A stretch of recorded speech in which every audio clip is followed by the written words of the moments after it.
First of all, welcome, big welcome to Annalisa, who is the Shadow Minister for Equalities and Women and all things good. We wanted you, Annalisa, to meet our newest councillor, who's Emily Clark. Emily, will you give a wave? There she is. We're so proud of her because it's first Labour councillor since I think 1970 something, is it? Yeah, yeah. So, congratulations, Emily. And I'm sure you'll have something to say during this half hour, which we've got with Annalisa. So, Annalisa, please tell us what your thoughts are on your current role and what you hope to achieve.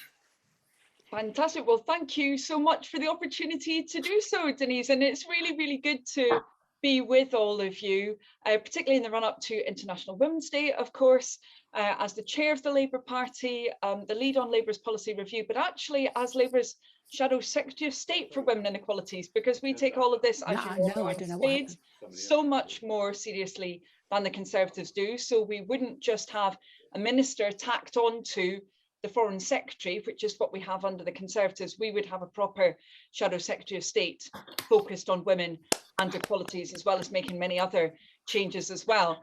And I should say, sisters, I'm very sorry about this. I'm going to have to scoot off at 5 too, so I hope that won't prevent any discussion, but it will mean that we have hopefully enough time for a good Q&A. But I've got my little gremlins being eaten by somebody else at the moment, so I'll need to scoop them back up again in 25 minutes. Sorry about that.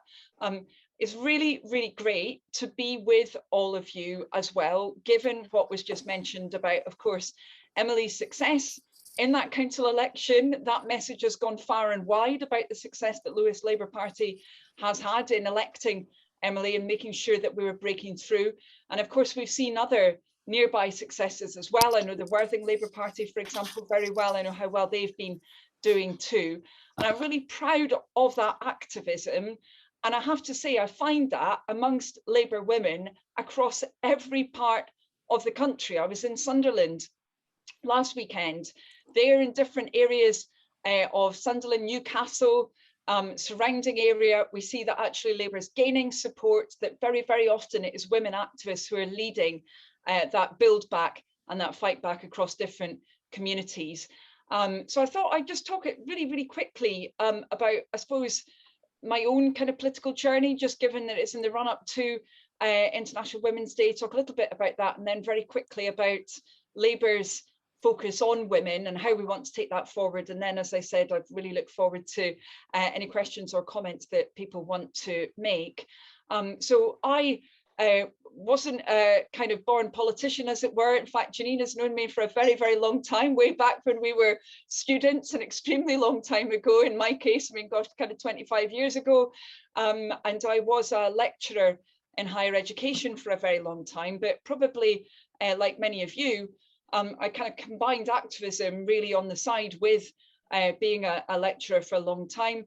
I was then asked, so basically kind of friends of mine asked me if I'd be interested in standing, and I think we all need to do that a lot more actually, always. We get new people in. I was asked if I'd be willing to stand as a member of the European Parliament. That was way back in 2013. I was pregnant for the first time then. I thought, oh, I'm not sure if I will be able to do this.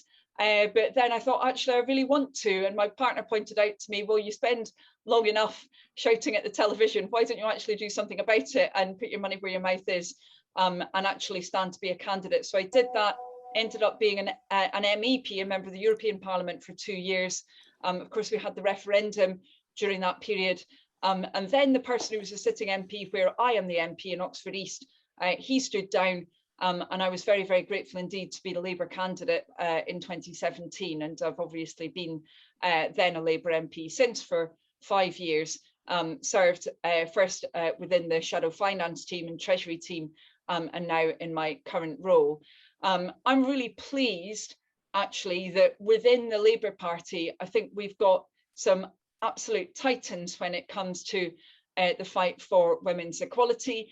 Of course, they also always have worked hand in hand with those women in the trade union movement as well, who've been fighting for that equality. And I think we're at quite an exciting moment where we have both gender parity within the Parliamentary Labour Party. We've got now that commitment to equality, and in fact the reality of equality within the shadow cabinet as well.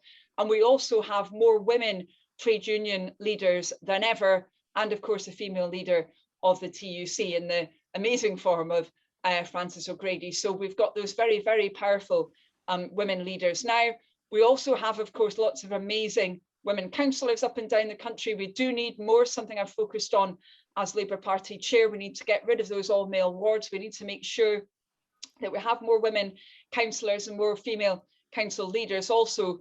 And of course, we need more women metro mayors too. It's great that we've got one now, finally, with Tracy Brabin. That's fantastic, but we do need, obviously, to see many, many more into the future.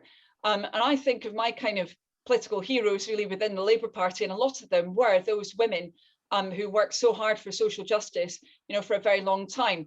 People like Glenys Wilmot, for example, who was the leader of the Labour MEPs for a very long time, achieved a huge amount for working rights, also for healthcare, particularly for vulnerable people, both in our country and across Europe. Not necessarily someone who's very well known actually within the Labour movement, but I think she should be. Others, in fact, like Anne Black, who many of you might know if you're particularly the secretary, I'm sure, of Lewes Labour Party will know her, a Labour Party member in my constituency, but one who's really shown, I think, that collaborative approach over very many years. And I'm sure that you will know many of those great Labour women yourselves as well. And of course, now is a time when we really need to be supporting each other and getting more Labour supporting women into our party, getting them to stand as candidates, supporting them, nurturing them, and making sure that they're the face of our party.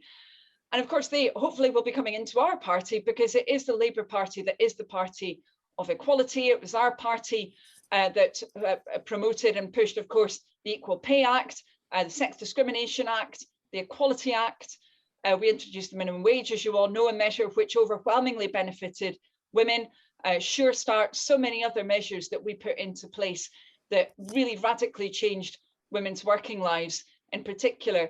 And of course, we also had those very strong voices and actions against violence against women and girls, particularly important at the moment as we celebrate some horrendous anniversaries, particularly that of course, Sarah Everard's murder, but that of so many other women appallingly as well within our country. And we see now more need for action than ever. We know, for example, when it comes to the economic issues facing women, that the gender pay gap, sadly, after a long time under Labour governments of reducing, is now increasing again. It actually increased last year, absolutely appalling. At the current rate of change, an 18-year-old woman who's starting work today is going to have to wait until she turns 56 to see equal pay. That's obviously not remotely good enough. Women are 40% more likely than men to be on 0 hours contracts. And when it comes to the very, very top level of our economy, only 8 FTSE 100 CEOs are women. So there's a huge amount that we've got to change. And obviously, many of those indicators have been getting worse because of the COVID pandemic. And the cost of living crisis is hammering women right now, as many of you will know. And I'm sure you're picking up from what you're finding on the doorstep, speaking with women, that already they're in a difficult situation, particularly in areas with a high cost of housing, like you have in Lewes. So when you see the bills going up with energy, with food, with everything else, that's really squeezing so many women.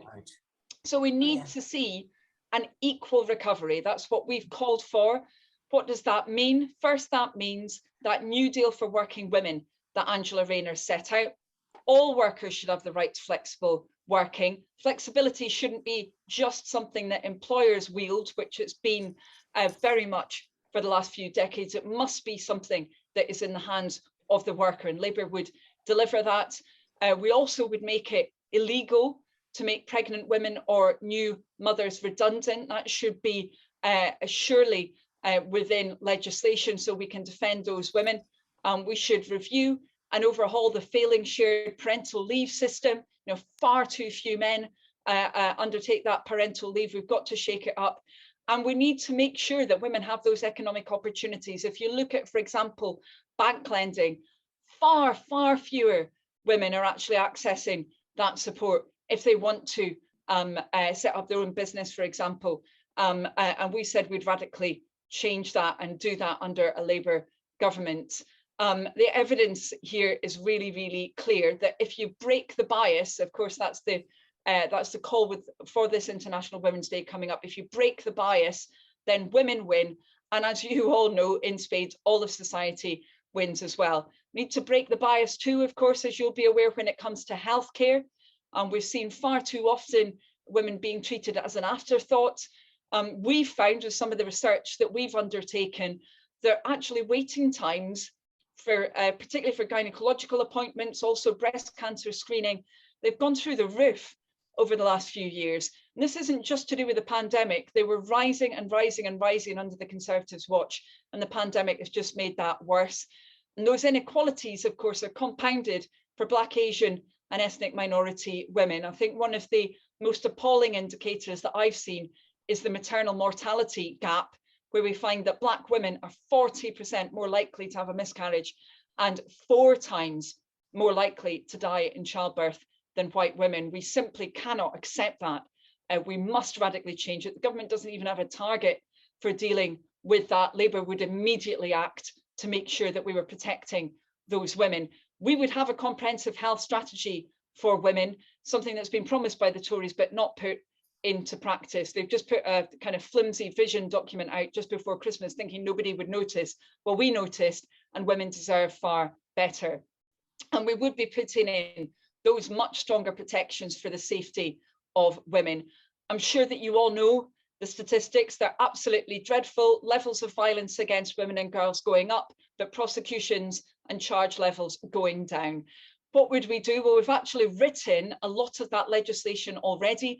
Some of you might have been involved in that process around the Green Paper on violence against women and girls that Sarah Jones, Jess Phillips and others from our front bench have been working on. They've been doing that with women Labour members, specialists in the area of combating domestic abuse and sexual violence.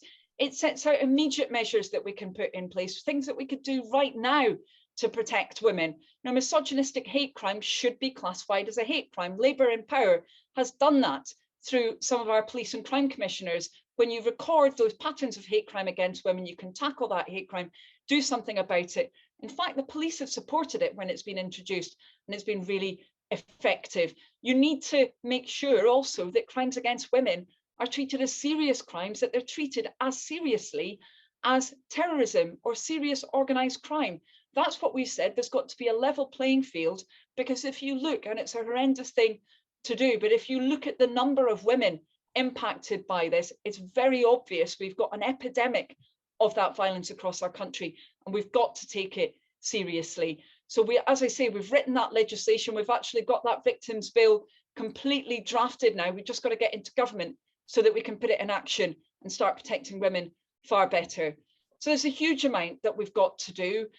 We've got to have those brilliant women representatives, of course, deliver that Labour government so that we can change the law in those areas, so that we can make those really important changes for women and girls' lives. And I think we've also got to do a lot more around celebrating and supporting each other. And, you know, that's just the last reason why I'm so pleased to be with all of you. I'm really proud of what you're doing. I'm looking forward to the discussion now, but I hope that we can see each other in person again and do so face to face. I have campaigned in Lewes before, it was a few years ago, but I would love to be back and actually meet you all face to face and continue the discussion. Thanks very much, everyone. Thank you so much, Annalisa. A really, really comprehensive look at what you believe and what the government is planning to do. Are there questions that people would like to ask, or any points that people would like to take up? Can I just Go say, on, baby. yeah, no, just that I did say to Emily that she wouldn't need to, she reserves Sunday for her kids. So can Emily say something now, and then we can have a discussion? Okay. Yes, Emily, would you like to say a few words? Hi, take up some of the points. Yeah, sure, I have, and it feeds in really nicely to what Annalisa's just said. So yeah, thank you very much. So firstly, thank you for having me here and for supporting me over the last 5-6 years that I've been trying to get elected. So it's all very exciting. And yeah, I am the first Labour councillor on Lewes Town Council since 1979. So that feels great. So my first thing I want to say, it feels like I'm joining the town council at a very exciting time. We've just got a new town clerk who is really, really forward thinking and determined to sort of shake things up a little bit. So that makes at least two of us, I think. So that's very good. And I'm really happy that my first motion to town council is a feminist motion, which is going to the town council on the 31st of March and is also going to our Lewes area branch meeting on Tuesday. Which happens to fall on International Women's Day. And the motion is hashtag call him out. It's calling on our men to adopt pioneering Lewes Football Club's campaign as a culture-changing response to violence against women and girls, or male violence, as I prefer to call it. At our branch meeting and at Lewes Town Council, I'll co-propose the motion with the man and hand the baton to him to own it and to hold his peers to account. Men will lead by example and take responsibility for calling out everyday sexism amongst co-workers, peers, and our elected representatives. We all know that these everyday actions, unnoticed and often unreported, can lead some men to commit more serious violent acts against women. So to support men in this, we've got a local charity, Survivors Network, to offer free bystander intervention training for the men that sign up. So they know how to handle difficult situations and how to keep themselves safe. By the way, I do completely detect the irony there about them keeping themselves safe, but seriously, it's important. And perhaps by the end of that training and by the time they've called him out a few times themselves, they will understand the irony of that as well, and it will motivate them to do more. So if the motion passes at town council, the idea is that it will go up to district level and then perhaps to county council, which I'm sure will present a bit more of a challenge. But Annalise, perhaps this is something that even could go to Parliament too. It's something, as I say, that is pioneered by our local football club, which is also known as Equality FC for their sort of stance on paying women the same as men. And I would love to be involved in that process if that's something that you think would be interesting to the Labour Party and members of Parliament. Would you like to reply to that, Annalisa?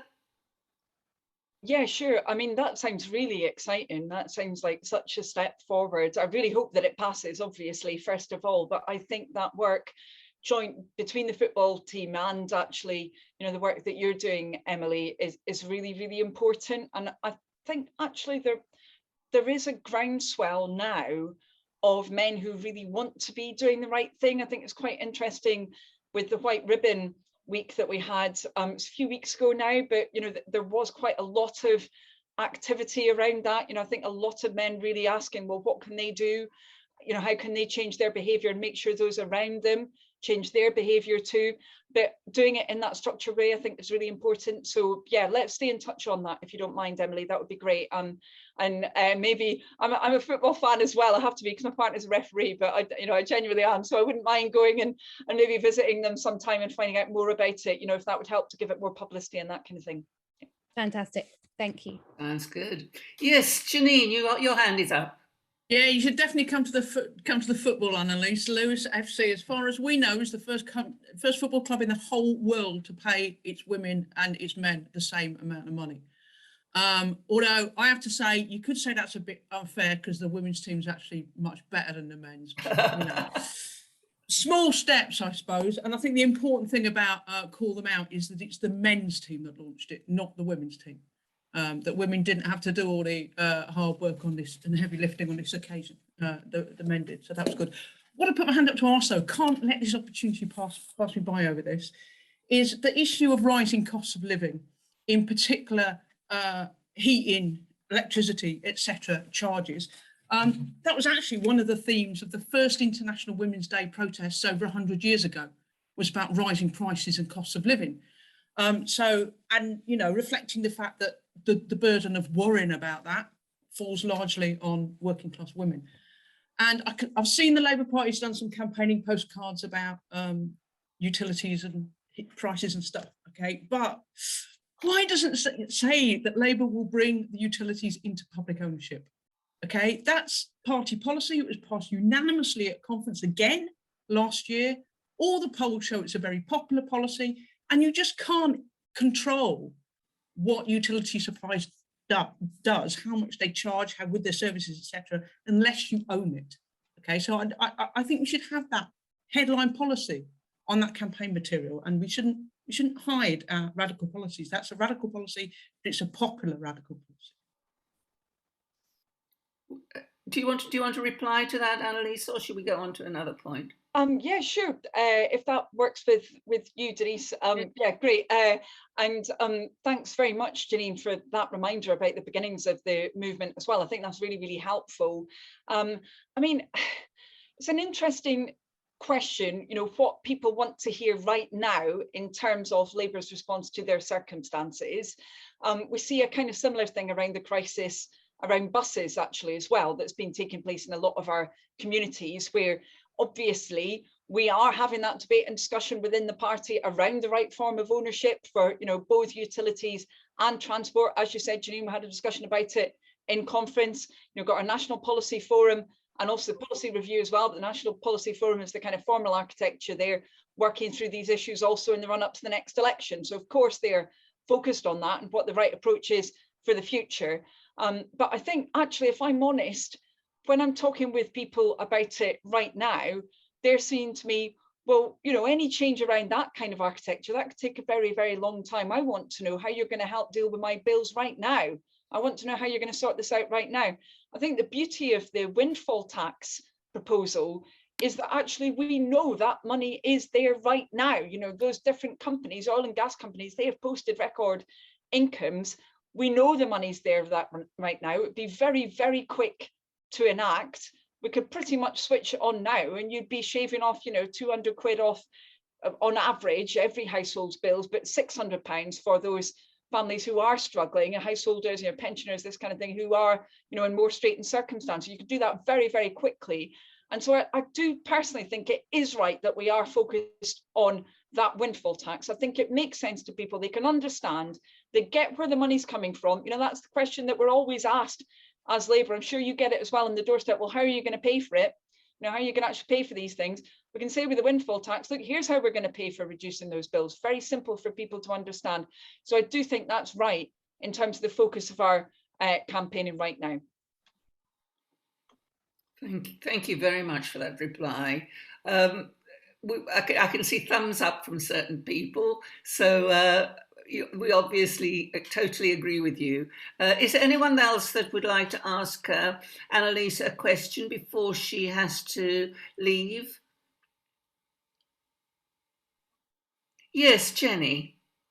Why does it have to be either or, either nationalisation or a windfall tax? Why can't we have both?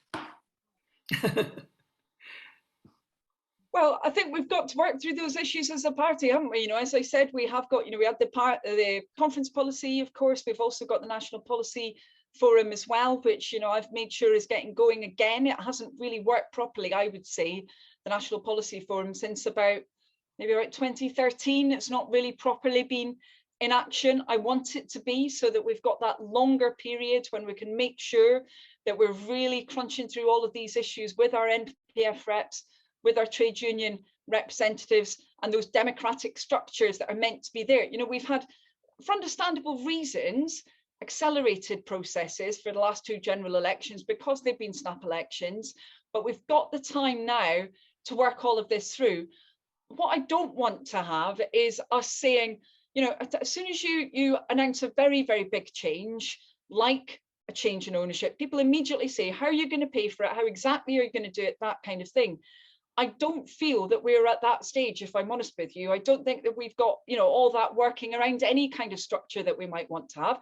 I also think we're in different fiscal circumstances, so tax and spend circumstances, than we were before. And I'm also aware that a lot of those companies are in a different position to where they were before because of the COVID crisis. So, you know, I think we should have the discussion as a party. We need to work through it. We had a great discussion in conference around it. But I personally think the immediate focus for our campaigning has got to be something where we're not going to have anyone questioning it. You know, I've got to say to you, I've not found a single person, aside from the Conservatives, willing to argue against a windfall tax. Right, not one. The Tories say, oh, this is going to stop investment in oil and gas. It hasn't happened. But I haven't found anybody else who can argue against it. You know, I think that's where we should be on that strong ground where we can put forward a clear proposal and get the public backing for it. I think that is, you know, that makes sense for us as a Labour Party right now. Does that answer your question, Jenny?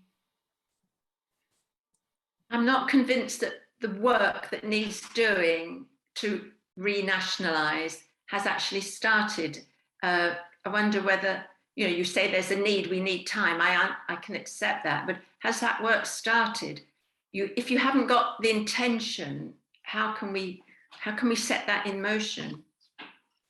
And I'm talking about time, really, I'm going to have to scoot in a minute. I mean, Jenny, of course, it's not about kind of my intention, it's about the intention of the party's policy-making structures, right? You know, and as I said, I think we're in a better place this time because we have now restarted the National Policy Forum, which hasn't been operating properly. As I said, the last two manifestos, they were drawn up very, very, very quickly, kind of emergency style, because of the fact that we had that kind of, you know, last minute general election happening twice. So I think it's good that we'll have the time to look into all of this together. I think that's important. You know, that's how we've done it collaboratively before. I think we need to draw on the expertise of the trade union movement. I also think something that we've not talked about, and sorry, I'm just going to lay this out there and then going to have to scoot. We have, of course, got the big existential crisis facing us we've not really talked about, which is the climate crisis.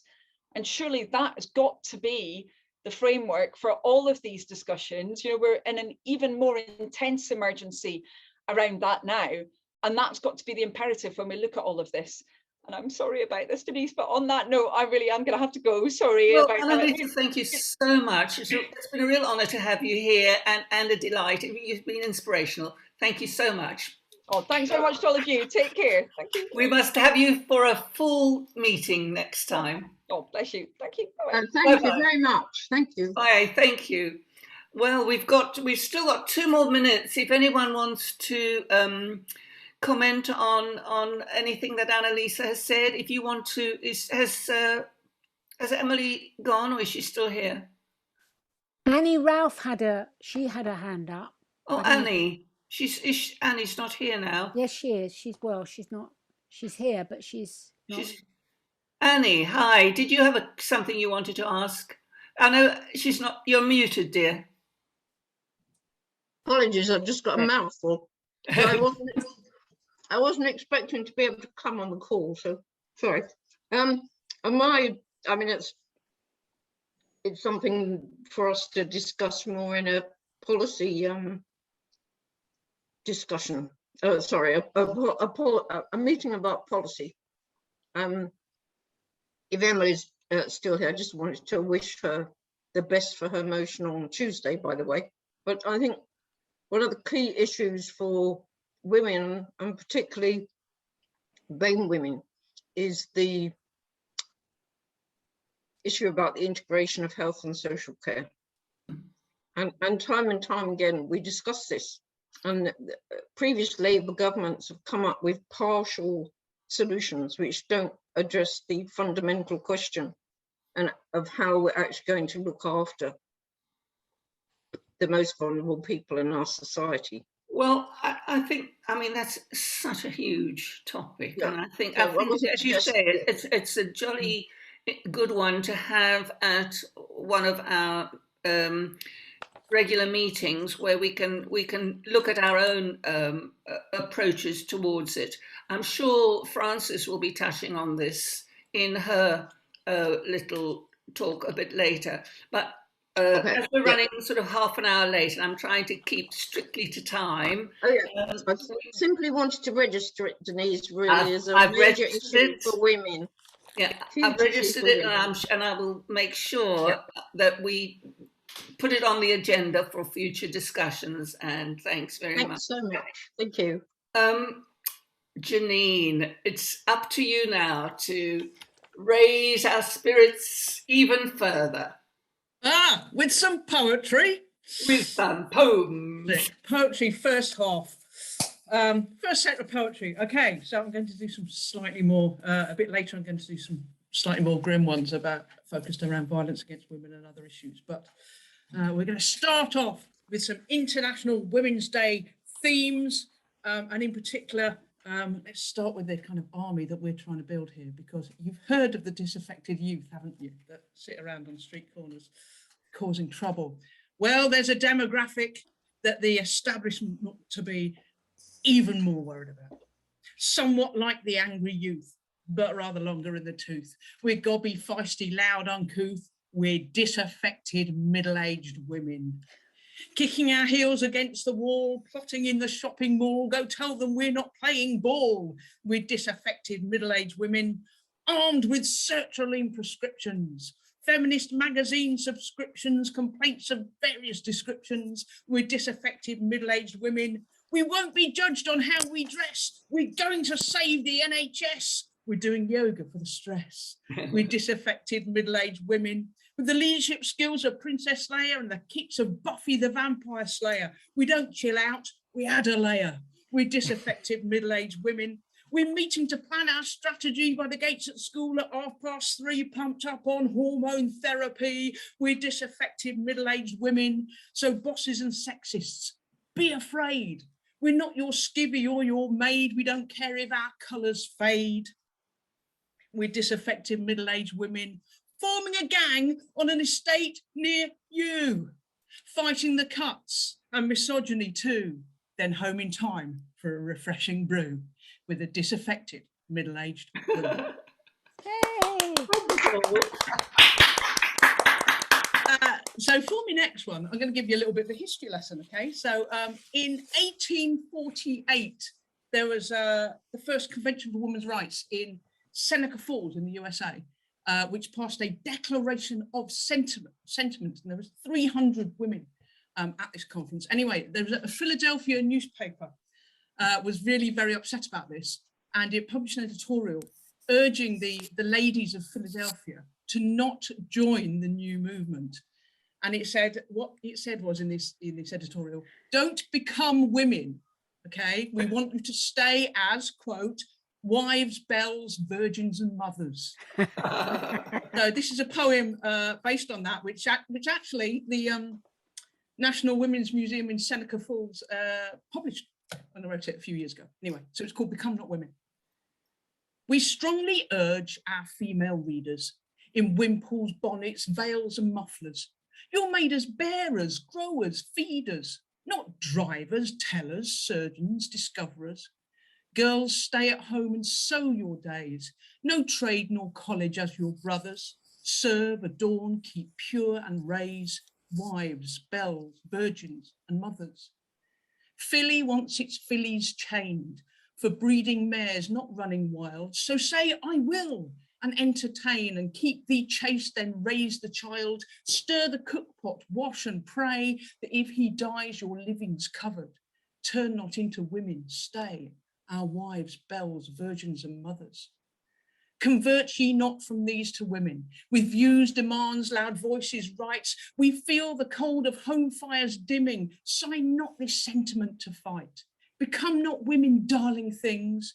Keep private hells that surge and smother, with bands and rings and apron strings for wives, belles, virgins and mothers. Convention means our fine traditions, not halls of speeches, fancy schemes of harridans who rouse sedition for rights and other silly dreams. No spinsters, harpies, whores' agenda. A man's firm hand must grip the rudder. Be passive, pretty, untarnished, tender. Be wives, belles, virgins, and mothers. Well done. Well done. On a similar theme, kind of on the theme of the first one and the second one coming together, really. So disaffected middle-aged women. It's amazing, if you look back through history, who's actually made it. So this one is disaffected middle-aged women, driving history. When history tells of mighty kings, who's working wonders in the wings, fighting battles, changing things? Disaffected middle-aged women. In 1848, they came to Seneca Falls to stake their claim, mature and bolshy, never tame, disaffected middle-aged women. Harriet Tubman, Sojourner Truth, beyond the youth, fighting slavery, nail and tooth, disaffected middle-aged women. Rent strike leaders, both called Mary, Barbara Laird, made landlords wary, age 40, 50, loud and leery. disaffected middle-aged women. The Tsar ruled Russia with fisted hand, had rebels killed and protests banned. Who marched for bread and peace and land? Disaffected middle-aged women. When factory workers did not like their bosses, did they whinge and strike? Who was it led the Grunwick strike? Disaffected middle-aged women. When Donald Trump assumed the throne, a grassroots protest movement's grown, and most of them, as studies shown, are disaffected middle-aged women. For sure, some blokes were there as well, and young and old made numbers swell, but you know who made these battles tell? Disaffected middle-aged women. And one more in this slot. Lovely. One more in this slot, just to get us right up to the big issue of the day. Ukraine. And actually, before I do this one, I'm just going to invite you, if any of you want a night out tonight is, because it's the first Sunday of the month, Spoken Word Lewes at the Royal Oak on Station Street, just up from Lewes Station. We have a guest poet called Rick Dove, who's really very, very good. And we have our legendary open mic with local performers, wordsmiths, poets, etc. You can pay whatever you like, just a donation to come in. So that starts at 7 at the Royal Oak this evening. It'd be lovely to see some of you there. But my last one for this session is called Solidarity with Ukraine. Oh. Artillery rounds and a barrage of shellfire. It looks and it sounds like extending an empire. Bombing and shooting, civilians slain, expansionist Putin invading Ukraine. Threatening nukes raining hell from the skies, dismissing rebukes with chauvinist lies, conscripts uprooting and sent in to train. Murderous Putin, get out of Ukraine. It's fine to be worried about NATO's intentions and our government's horrid, as I'm sure that I've mentioned, but let's not be disputing the right to remain independent of Putin and stay as Ukraine. Our government lags behind posturing Caesars, so stop waving flags if you're not waving visas. Pretext refuting and tyranny plain, so Russia and Putin, get out of Ukraine. Yay! Brilliant. Thank you so much. And more of Janine towards the end of our event. While the Ukraine is obviously totally absorbing all of us at the moment, there are other fights that are going on. And one really important one that is going on, we're going to find out a little bit more about the RMT cleaners strike. And Kathy Mizzou? Kathy, please, thank you. Kathy, perhaps you'd like to introduce yourself and tell us a little bit about yourself and perhaps how you know Janine before you tell us more about the strike. Yeah, well, first of all, thank you for having me here. And I was elected as the first female regional organiser for the RMT last year. Janine, I've known for a few years now with Women's Conference, and I've attended one of Janine's poetry in King's Cross, which I need to do a lot more of that. And Janine, I've got to take my hat off to you. I love your poetry. But Janine's always been very supportive to all women. I started off on the railway 22 years ago as a caterer on board for Virgin Trains. I then decided to run for local rep because at the time there were all men there and they really weren't looking out for women issues. So I became a local rep and then a company council rep and a branch secretary. During that time, I encouraged more women to run for local positions, and I've organised cleaners in my spheres, and I actually have women representatives in there now as well. I thought long and hard for running for the regional organiser's job because it's always been a man's world, and I thought, Kathy, you can do this. So here I am. And I'll be fighting a lot for women. So regarding the Churchill dispute, as we all are aware, over the pandemic, cleaners had to come into work because they had no other choice. They don't get sick pay. They work so hard to keep the railways moving, cleaning our trains, cleaning our stations. And the truth of the matter is cleaners have been treated like dirt for years by all these companies, not just Churchill, Italian Service on the West Coast, Italian Service on the LNER coast. And it's appalling how they are treated. They don't get sick pay. Even to apply for holidays, they get turned down. They don't get proper PPE. So the RMT members are on the Churchill contract. They thought, we've had enough of this. We want to get paid £15 an hour. We want sick pay and we want help with travel. And we've already taken action, and more action is going to take place this weekend, not just with Churchill, but also with Italian Service. So strike action is going to take place on the 12th and 13th for Churchill, and the 10th and 11th for Italian Service. So Churchill is on the Go Via Thameslink Railway, HS1, Southeastern Railways, and Eurostar. So they're all going to be out next weekend, and Italian Service will be out as well. Their picket lines will be at Houston, Wolverhampton, Preston, and Glasgow. So we will have big noises around.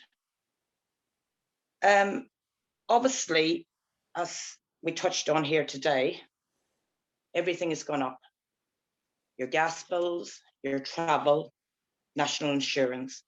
These cleaners right now for years are living hand to mouth, especially in London. Some of them are paying $450, maybe $500 for a room, just a room. And most of them have second jobs trying to keep a roof over their head and food on the table for the families. This is the biggest strike by cleaners in the history of the railway. So we want to all get behind them and whatever support we can give to keep them rallied up. For years, I've tried to organise the cleaners at Houston, and they are always so scared of taking any type of action in fear of losing their jobs. I am so proud of them right now. They are really standing up and they're fighting back. This will continue until we get a decent pay for cleaners at them in-house. So I would appreciate if we could get along to picket lines over the weekend and show whatever support you can give. Thank you for having me here, and I'm open to questions. Thank you very much. We do wish you well in your campaign. And is there any way in which we can help? Jack, can I just announce a thing? Okay, so we decided at last week's CLP campaign committee, we decided that next Sunday, while the strike is on, we're going to have a show of support from Lewes Labour for the striking Churchill's workers at Lewes Station at midday. So if as many of you as possible could come to that, that would be great. If you can make your own sign saying Churchill, pay your cleaners a decent wage, or we support the strike, or something like that, then do. I'm going to be contacting some local reps to see if they'll come down as well and maybe talk to us and answer our questions about their strike. But just a show of support, noon, Lewes Station next Sunday, please. Thank you, Janine. Thank you, thank you. Are you going to ask Alan to advertise that to the whole CLP? Yeah.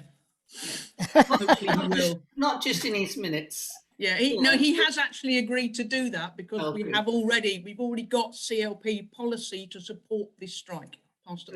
Good. What about financial support? How are your strikers, your members managing financially, Kathy? Not presumably being paid, are they? When they don't work? No, obviously the RMT has given them a hardship payment, but obviously we're trying to do collection as well out of branches. You know, everybody just to put in a fiver out of their own pocket. so we can help out as well with that. But they are getting financial payment at the moment. Yeah, yeah. Will you be collecting, Janine, at the meeting on Sunday? Yeah, good idea. Feel free to bring some cash, and if you can't bring cash, I'll have my card reader as well. Well done, Janine. I love you. Are there any questions that people would like to put to Kathy? I'm concerned about, you know, the length of time that this might take. Kathy, do you realistically think, you say you will keep on strike until you get better pay and conditions? Realistically, how long do you think that might be? Obviously, what we're doing now is, as I said, we've got Italian Silvestre on the West Coast out this weekend, and we'll be going into pay talks with Italian Silvestre and the LNER contract. What we're looking at is coordinated action, and it could take quite a while, but I feel the most important people on the railway is the cleaners, because them trains will not move if they're dirty, full of rubbish. The tankers come under that. And really and truly, what I noticed as well on the picket lines is we're getting fantastic support from the customers. The customers are hitting back. So it could take a little bit of time, but we're just going to have to keep going until we get what we want for these cleaners. Right, okay, we've put in for £15 an hour, but even if we had a roadmap to get to that £15 an hour, is getting these companies around the table to speak to us. Yeah, yeah. So I can't put a time limit on it. Sorry, you may have said this already, but how much are they paid at the moment? Right, at the moment, it's £11.05 currently in London. Other areas is £9.95 to £10, over £10. It's really pittance what they're being paid. And as I said, none of them have sick pay either. Right. Yeah. Anne? Yeah, well, probably certainly obvious, but I understand there's a shortage of labour, and presumably this applies to the cleaners employed that are striking. So it's a really good time for them to be pointing to the need for a proper salary. And I'm sure it's happening in other industries as well, that wages are going up because there's a labour shortage. Correct, does that apply, that there's a labour shortage? Or not, because it's so badly paid, maybe not. It is so badly paid, obviously, that it's very hard to get cleaners, but what agency, what they're doing is they're taking in agency workers. Now at Eurostar, the agency workers refused to come in and work while the cleaners were on strike. But this is how they're trying to break it. You know what I mean? They have their own management out as well during the strike, cleaning the trains. So as I said, it's very, very hard, but we're fighting as best we can to push back. Annie Ralph asked a question about contributing to the strike fund. If she doesn't turn up, if we can't turn up on Sunday, how can we contribute to the strike fund? Obviously, I have to check that out. I can't answer that question now, but what I've been doing is I've been going down to the picket lines and collecting what I can and just handing it out to the cleaners, say £20 each. Yeah, and so how can we contribute? How can we contribute? I will check that out on Monday to see what you could pay them to. Yeah, that would be really useful if you could send that information. And I'll let Janine know that. Yeah. To Janine, yeah. Yeah. Yeah. So are there any more questions? Anne, you still want to ask another question? Go on. Thank you. Just a supplementary to the discussion about the wage. The agency staff, are they paid more? Yes, they are. Yes, they are. I mean, that's ridiculous. They are actually being paid £15. So they get £15 an hour. Yeah, they come in to break the It's strike. just so wrong, really. It's so wrong. It is. Can I ask a question about the way in which the media has responded to your strike action and to your campaign? Has it, in your mind, been positive? I know you said that, you know, the people, the customers on the trains have been really supportive, but what about the media? Have they been positive? Yeah, as I said, that we're getting a lot of positive feedback, and I think it has been positive, and it's starting now to get out there. Good. And as I said, what I've done at Houston Station is, I said, I've really wrapped it up, the antics, and we're waiting. We go to the station itself, wait for the trains coming in. We've got leaflets going out, and obviously Network Rail is trying to move us along because the companies don't like us screaming and shouting about how the cleaners is being treated. So we're getting a lot of hassle there, but we're sticking with it. You hang in there, yeah. Yeah. Yeah, you hang in there. Are there any more questions that people would like to ask? We've really got a very clear idea of what you're after and the type of people that are being so abused, really, by this low pay situation. And we really wish you well, Kathy. I hope you get success and get your £15, or certainly the sitting around the table so that you can discuss the possibility of that. Yeah. Well, Eddie Dempsey, which is the lead officer, he's put on a lot of work as well. And as I said, what the cleaners need to see in all the picket lines is support. Yeah. Just cheer them up. Yeah, good. Because they are so nervous. They're really nervous of the companies coming after them, losing their jobs and all that. And even though when you do explain, it's just getting that support for them. Are you going to contact the media, Janine? Are you going to contact local paper? Yeah.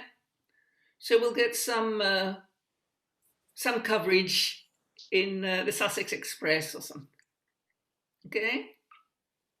So thank you very much for having me on here. Well, Kathy, we're very pleased that you could come. Thank you. Thank you.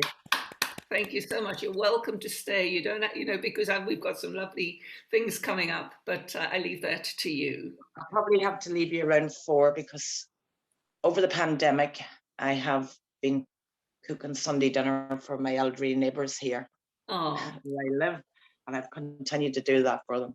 So. Okay. Well, thank you very much. We do really appreciate your being here and explaining the situation to us. Now, Frances, I don't know whether you have, with Frances Hassler, we're very lucky to have Frances in our CLP because she is not only the chair of one of the branches, the SNAP branch, but she's also very active in health matters and has been willing to talk to us about health inequality. Now, are you just going to talk to us, or do you have something that you want to share? No, I decided to just talk today, Janine, rather than go through slides, because I knew we haven't got a huge amount of time and it's a huge topic. Yeah. And I thought if I start preparing slides, I'm going to be whacking through them at such high speed, people won't really, be taking it in. So I'm not a health, I'm not a public health expert. I should say that at the outset. It's not my topic, but I'm interested in equality. I mean, that's what I'm passionately interested in, is equality. And I'm also interested in the way that people use health and social care services, just to pick up what Annie was saying. And that actually, where I come from, it is kind of lifetime interest in gender equality, but also in disability equality. And also having worked in London, in inner London, most of my life in race equality as well.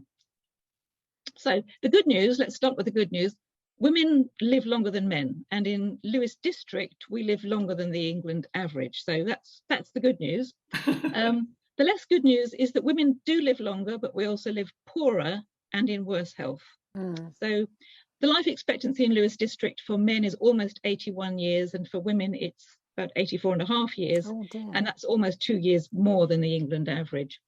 But more importantly, I think that if you look at the least and the most deprived areas of England, that the gap in life expectancy between, you know, the least and the most deprived has got wider for both sexes, nearly 7 years wider for women. But I think another measure of health equality we really should think about is not just how long we might live, but how long we might live in decent quality health. And, you know, as we get older, and certainly in Snap Branch, there's lots of us that are rapidly getting older, we do gain a number of different health issues. That's just nature's way, we do. And the actually healthy life expectancy for women has gone down under the Tories in the last 10 years. You know, Tories are seriously bad for your health is the conclusion I draw. So women will live longer in poor health than men do as well. So men can look forward to just over 16 years in poor health in their lives. Women, that is almost 19 and a half years, 19.4 years. So that's one of the big issues for women. We also know that, and from a lot of excellent research, one of the great kind of gurus of public health, Michael Marmot, set it out really well, and stuff he's done, is that socioeconomic factors are the biggest drivers of health inequality. Nothing to do with our strange bodies, it's socioeconomic factors that are the biggest drivers. So there are really clear links between poor health outcomes and poverty, with those in the poorer areas spending more of their shorter lives in ill health and having greater levels of disability in general. There's also quite starkly observable discrepancies in health outcomes for people from Black, Asian and other minority ethnic communities, and particularly Roma and Gypsy traveller communities compared to the white population. One of the really important things is that women live longer than men, but we also live poorer. And Annalisa already mentioned the gender pay gap and the reasons behind that. It translates into a pension pay gap. So as we age, we have less money.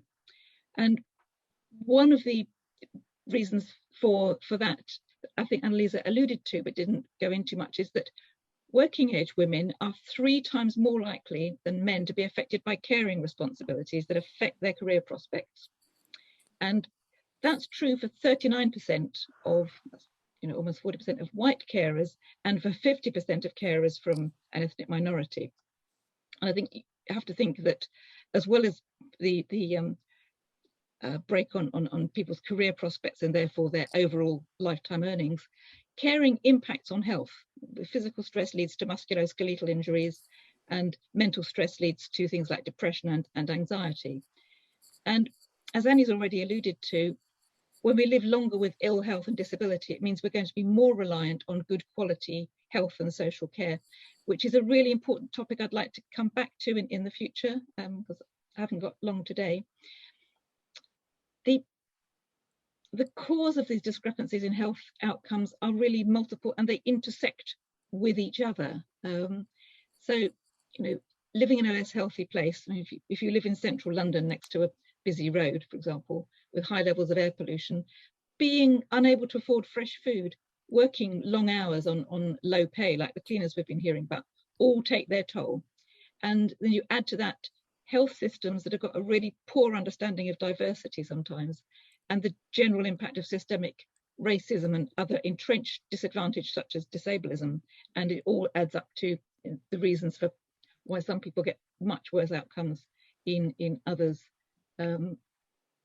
And certainly if you look at different groups, and it's important when we're talking about minority groups, I think not to just lump it all together under the heading of BAME. I think it's important to look at people under, you know, their real kind of sort of where they actually are from. So Pakistani, Bangladeshi and Gypsy travellers, for example, have a much lower quality of life than other ethnic groups. You can't change things unless you look in detail. And one of the things the Race and Health Observatory report has recently highlighted is you've got to really look in detail about the different communities that are experiencing those issues. But it's certainly clear that for many groups, health and life expectancy have both deteriorated over the past 10 years. And there's some clear systematic inequalities. So like I say, the Tories are seriously damaging our health for all of us. I wanted to touch on one of the areas that's been in the media recently where inequalities have been really starkly illuminated, and that's maternity services. I should say that overall the risk of maternal death remains small, but as Annalisa already mentioned, it is far greater. The figure I've got is 5 times greater for Black women than for white women, which is a shocking statistic. I mean, it really is. And I can share, in notes from the meeting, the actual figures if you'd like to see them. But when we're thinking about what drives those shocking statistics,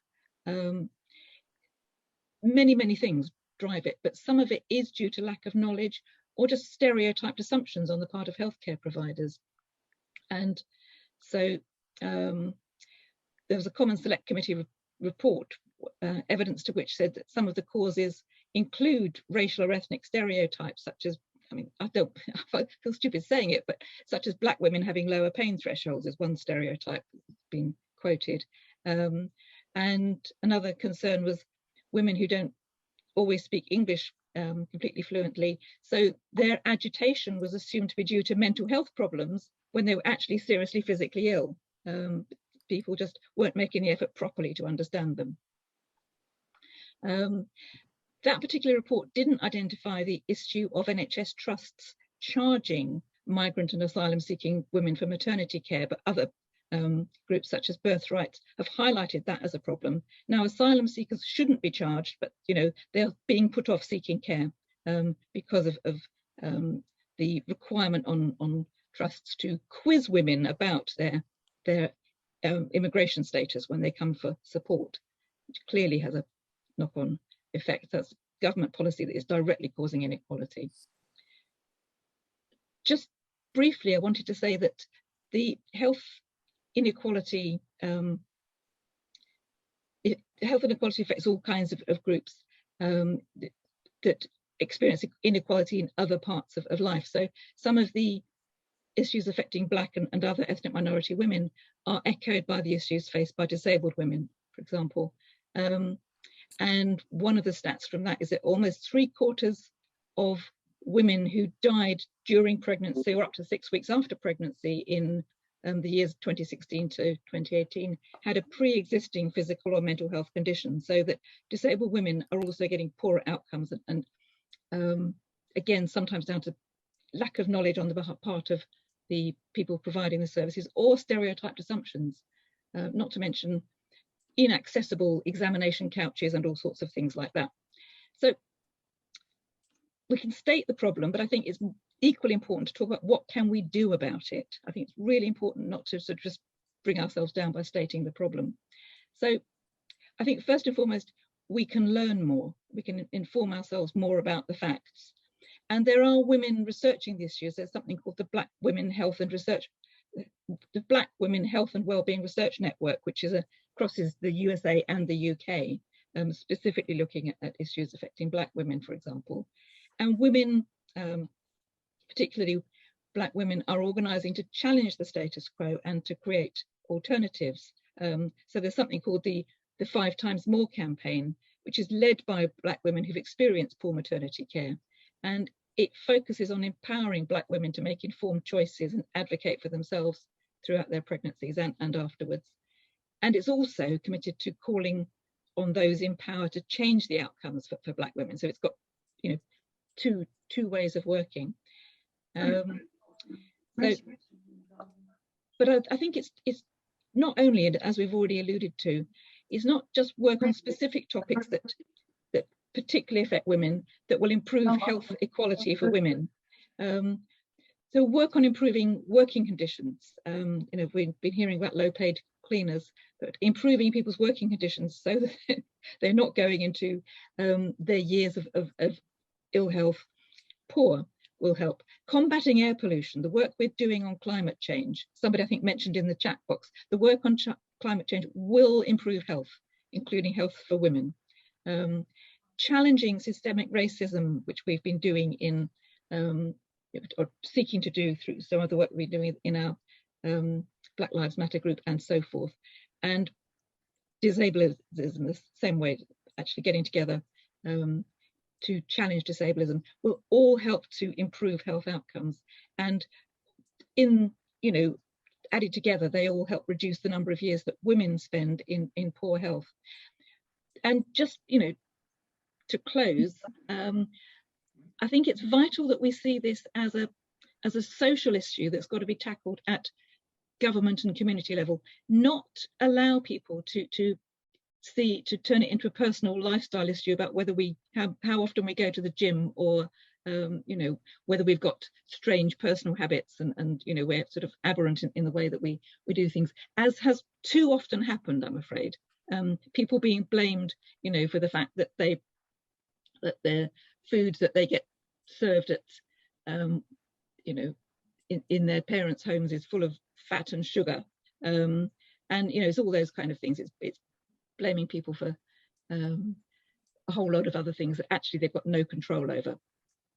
So I think getting it to be seen as a government and a community issue is central to our work as Labour Party members. And I think it's central to that whole Labour Party, our core purposes as the Labour Party, getting people elected so we can influence at government level, central and local, but also helping to build strong community. We had a great chat yesterday in Snap from Becky Cooper in Worthing about how they've been working to, really build contact in their community. And we know from Emily's success that building in our community in Lewes has been her work's been very much around issues that do impact on health, like healthy eating. It's central to our work as Labour Party and as Labour Women. So I shall leave it there. Thank you.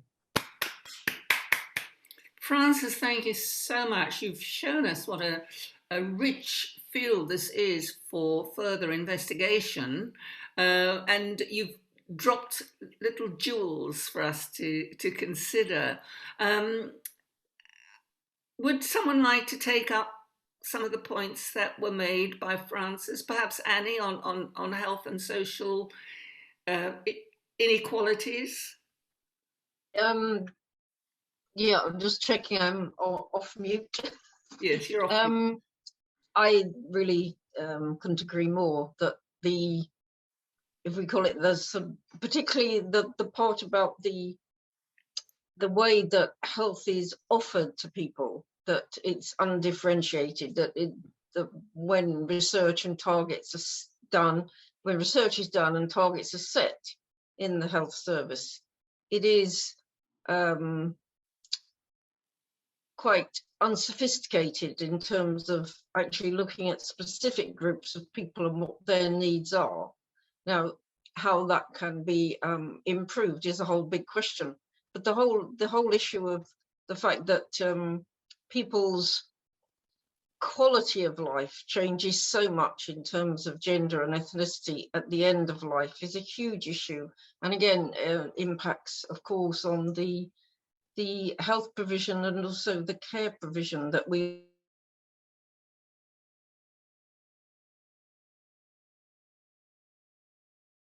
the country in particular. Are you still there? Oh, sorry, could you repeat that? You froze just for a couple of minutes. I haven't got good Wi-Fi. I'm just trying to remember the last point to make. That I don't know if you heard the bit about the end of life for many people, and particularly women and people who've been on low income groups and therefore haven't been able to attract or be able to maintain any kind of pension at the end of their life, is actually the quality of their life when they need the best possible health care and the best possible care provision, that we know that there's huge discrimination in the health service in respect of age and other inequalities, and we need to ensure that as a party that we really are focusing on what matters to most people in our communities, as opposed to what is driven by policy and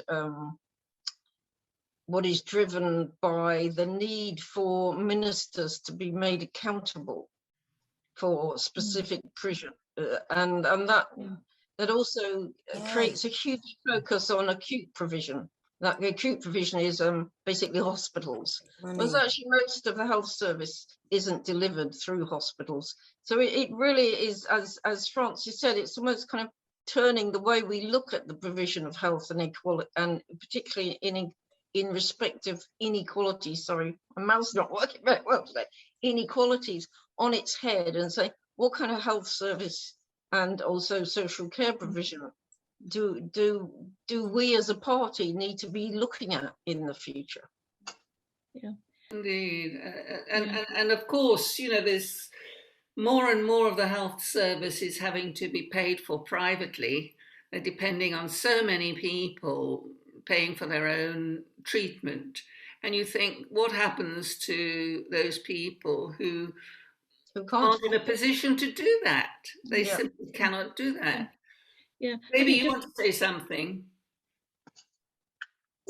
Thank you very much for that. But I was so surprised at the length of ill health that women have and men have at the end, you know, towards the end of their life. It's very shocking. Could you talk a bit about that? I've lost you. That's right. Could you talk? What does that involve? I mean, what do you mean by ill health? 19 years or something? That's 2 decades. What does that? What do you mean by that? Well, I think it means that I think I'd need to go and look up the complete reference in the stats that create that. But that's people who've got a number, who've got, you know, 1 or more long-term health conditions are starting to occur, you know, in a life. It's an average. So some people will have obviously had 1 or more long-term health conditions long before they hit the age of, say, 65. And some people will be acquiring them as we get older, because it's nature's way that we end up, most of us, getting more long-term health conditions. And the older we get, the more likely we are to accumulate more than 1 long-term health condition. And they kind of impact on each other. And it's also true that we will get some conditions that are quite disabling as we get older.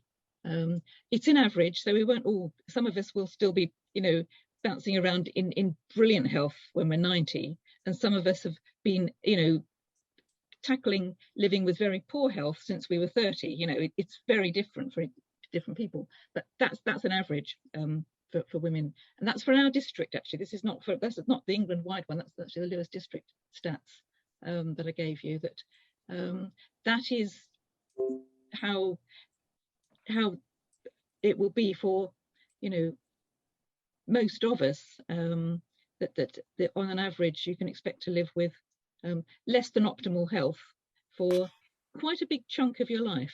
And one of the gains for everybody, I think, is looking at how we can shorten that period of having less than optimal health, whilst continuing to value people who have lived most of their lives with some form of impairment or disability.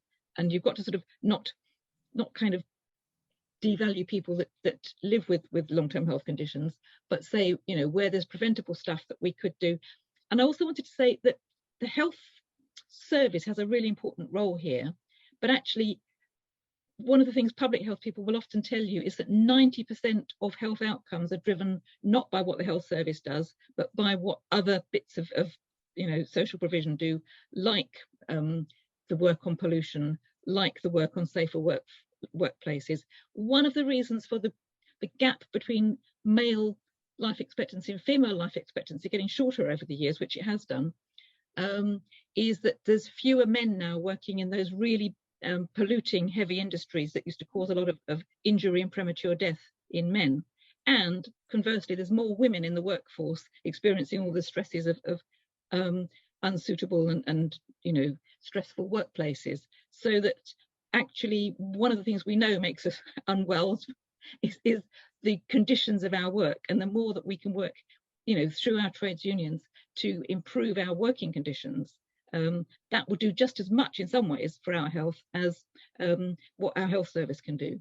The better our work on the climate emergency to clean up our air, again, the more that's going to do to help our lungs and our hearts and our health in that way. So there's a whole lot of stuff. It is important that health does stuff well. I mean, Lewes District, for example, does better than the England average on screening for cervical cancer and for bowel cancer, but worse than the England average on screening for breast cancer. So we know there's some things they could just improve, that if all health service was as good as the kind of current top 25% of the health service, our health service here would be better. So our health service is interesting. It's better than the England average, but it's not as good as the top, few. And when I was actually a member of the clinical commissioning group, I was constantly saying we shouldn't aim for the average, we must aim for the top in order what our ambitions are for health. And one other thing we can do as a party is to keep monitoring our local health people and challenge them on where they're getting to. Indeed. Thank you very, very much, Frances. Are there any points that people want to take up? Yes, Anne. Thank you. That was absolutely amazingly useful, that talk, and the comment that came after that, our other member. But really interesting, really worth putting together, and not put together in a way that was too off-putting to cope with. I think the looking at the way it relates to things like climate change and the way all these problems for women interrelate is also interesting and important. I just wanted to take up one point that Frances said towards the end of her talk, which was about campaigning, right? I was a key founder member of Bipolar Scotland, and also worked with other mental health charities in Scotland and in Lewes. Obviously, that part of that, there was different things that we were aiming to do, including starting peer support groups and providing services and running conferences. But one major thing that's always there was campaigning for better services, campaigning against stigma. And we could do that, and in all sorts of different ways. And it links in with the other things we were doing. It was an important aspect of all those organisations. I'm coming to the Labour Party, and I'm just so deeply disappointed about the supposed campaigning. I mean, all right, you write worthwhile, important papers that go onto a website and a Labour Party policy forum. I just wonder how much that achieves. And what really, I'm a former journalist and worked in PR, so what really frustrates me is that we are told that only the secretary of the CLP is allowed to talk to the press. I mean, the media is one aspect of campaigning, only one aspect, but it's one that's neglected. With the vaccinations, it's not just women, but we haven't had a big vaccination centre in Seaford or Newhaven. There's nothing that I can do to campaign for it on behalf of the party. I could campaign for it as an individual. So what's the point of talking about? I mean, to set up groups where we call each other out on our unconscious racism, when we should be going out there and changing things in society. Mental health people don't turn on themselves. They go out. We went out and did things in society. And I know it's difficult with a pandemic, but I just think we don't have enough focus on genuine campaigning.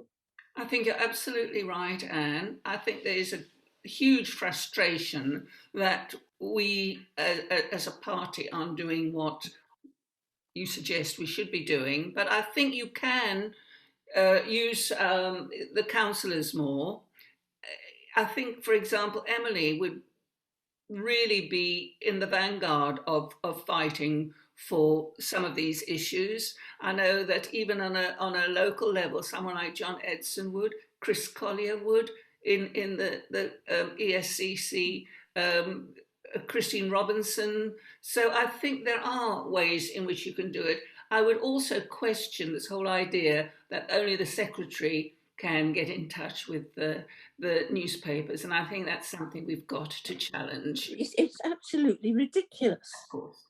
But I've got to say thank you now to Frances, because our time is moving on, and it was absolutely riveting, Frances. You made so many interesting points, and I hope in the future we can take this up again, and you'll come in order to do a more lengthy and detailed presentation for the women's group. Happy to do that.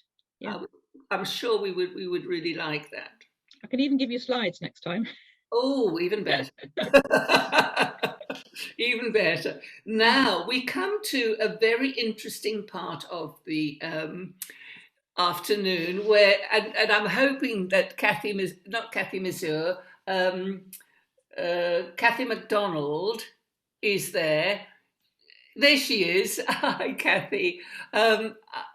If I can suggest, even though it's only for a short time, if I can suggest we put you on full screen, so that when you do your I know nothing about Qigong, but when you do your presentation, we can really watch you and hopefully do some exercises with you. Mm-hmm. There we are. Nice to meet you. Thank you for coming. Hello, good evening, well, good afternoon. I'll just get myself sorted. So yes, following on from your health with the older people, I had a spinal cord injury, which is why I started doing the Qigong. I could no longer run marathons, etc. So I then took up Nordic walking, and then during lockdown took up Qigong, which is a means of gentle exercise, which incorporates stretching, it incorporates mindfulness and meditation, as well as some cardiovascular exercises. So I'm just going to run through a few with you ladies today that you can do if you're working at a computer or sitting for any length of time, that you can actually do sat down or just stand up and have a break in between, so that you're not always sitting at the computer without a break, but you can just do these intermittently throughout the day, so that you can actually ease up tight shoulders. People hold tension in different places, either in the chest or in the neck, or stress headaches, etc. So some of these exercises are just to actually focus on the here and now, rather than worrying about the past, worrying about the future.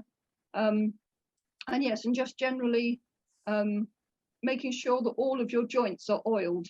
So we do a lot of things called oiling the joints, not literally with an oil can, but just to get them moving and whatever. So that's what I'll be doing in this little session today. That's all right with you? Sounds great. So if you can do these sitting, preferably standing. It's entirely up to you. Right. I can adapt some of them so that you can do them sitting down as well. But we can start off, and I've got a whole little list here. We can start off with, I don't know how well you can see me there. Starting off with your feet shoulder width apart. I'll change my glasses so I can see you better. Turning from the shoulders, you're going to let your arms wrap around your body, so that the front hand comes and knocks on the front of your body, on your abdomen, and the back hand knocks on the back of your body. It's actually knocking on the door of life. And all you're doing is waking up your spine. So the first three movements are actually going to be taking you through movements that take your spine in all the different directions. From here, you're going to take your hand up to just below your collarbone and knock on the collarbone at the front. The back hand still moves across your back. And all you're doing is swinging. Well done, good. Your hand is then going to come up above your shoulder, and you're going to slap down on top of the muscle on top of the shoulder. Excellent. Come back down to the shoulder blade. And then both hands back down to the waist. and then gradually slowing it down to water waves. So your hands are now moving gently as if they're rolling over the top of water. And then gently coming to a standstill. Well done. So that is the rotation movement. We're now going to look at the backwards and forwards movement of the spine. So this is called spinal cord breathing. So making a light fist with your hands are going to come up above your head, arms at 90 degrees. You're going to breathe in and look up at the ceiling. Breathe out, round the back, and your hands come closer together. Breathe in and look up at the ceiling again. And breathe out. We tend not to breathe properly, especially when we're anxious, when we're worried, when we've got a lot on our plate. We tend to breathe in a very shallow manner. So this is really just to breathe deeply, taking in all the nourishment that you can from the air, from the oxygen, hopefully. Breathing in, looking up at the ceiling. Breathing out, rounding the back, bringing the arms closer together. Breathing in, looking at the ceiling. Breathing out, rounding the back. One more. Breathing in. And breathing out. Well done. And then drop the hands down.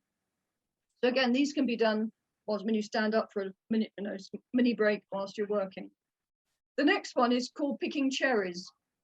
And I'll kneel down very slightly so you can see my arms above my head.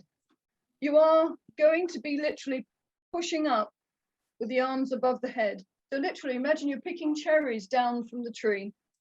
So this is once again for the shoulders, releasing the shoulders after you've been working on the computer a lot, or if you have your hands out knitting or whatever you're doing. Well done, looking up whilst you're doing it. Nice stretch up the side of the body here. Couple more. And then release the hands back down. Well done.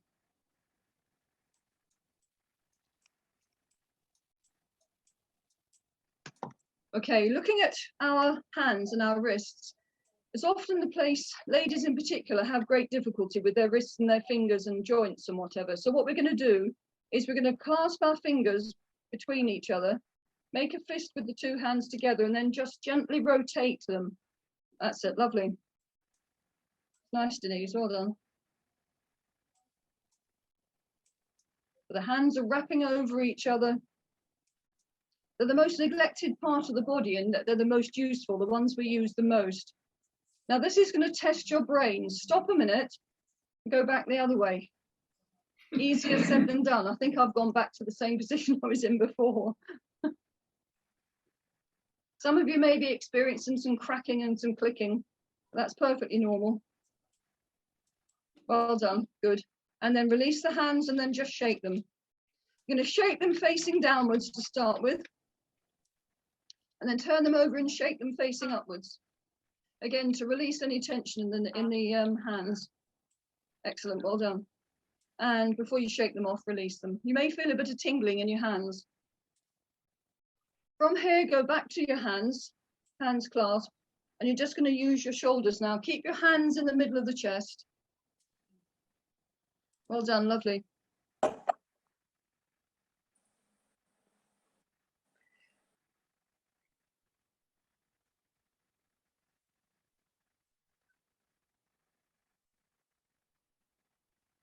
And then you're going to change direction and go backwards.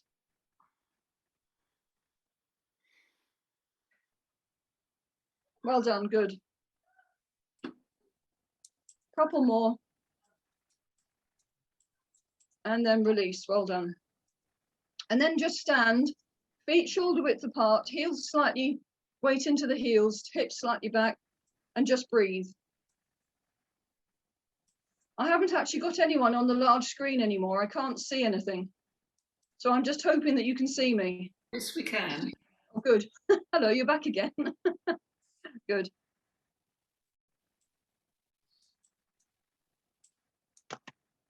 Okay.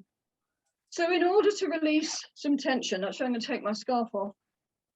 Releasing anxiety. If you find your sternum at the front of the body here, and you're going to gently tap up and down the sternum. It's a bit like Tarzan. Oh. So this can often be a great release of anxiety and tension, just knocking up and down very gently. Well done. With your left hand, you're going to come across to your right shoulder, find the collarbone and tap just underneath it. From there, put out your right hand, and you are then going to knock down the inside of the hand till you get to the thumb. Turn to the finger, turn the hand over, and go up the back of the arm. Back to the beginning again. Well done. Back to the collarbone. Turn the hand over, back down the front. You're knocking down the yin and then coming back up the yang. Turn your hand over and come back up. Well done, good. One more, knocking down and then knocking back up. Then of course we even it up by the other side. So we go across to the other side. We knock down the inside and then we knock up the outside. Back up to the collarbone. Back up down the inside. And then back up. Excellent, well done. And then gently back to the sternum, knocking up and down. Big breath in and release it. Big breath in and release. And then relax, hands down by your sides, and then ask yourself, where am I? You're here in the now. You don't have to worry about past events. You don't have to worry about the future, apart from the person that's coming on after me. Just breathing deeply, just thinking in the moment, following your breath into your belly, into your chest, and then release it. Nice and relaxed. One more, breathe in. And relax, well done. Okay, going on to one called looking at the dragon's tail. A lot of the Qigong movements are based around animals, and this one's based around the mythical dragon. So you're going to take your hands up so that your left hand is nearer your face and your right hand is further away. From there, you're going to look at your hands, then you're going to turn the hands over and extend them. At the same time, you're going to turn and look in the opposite direction. Breathe in. And then breathe out, turn your hands back again. Turn your hands over, breathe in. Turn the head and then breathe out, coming back. So it's releasing the neck muscles, breathing in. And breathing out. Breathing in, one more. Hold it. And breathe out. Change to the other side. With your right hand closest to you. Breathe in. Breathe out, stretch. Breathe in. Look at your hands. Breathe out, turn away, stretch your arms. Breathe in. Breathe out. One more. Breathe in. And breathe out. And relax. Well done. Nice deep breath.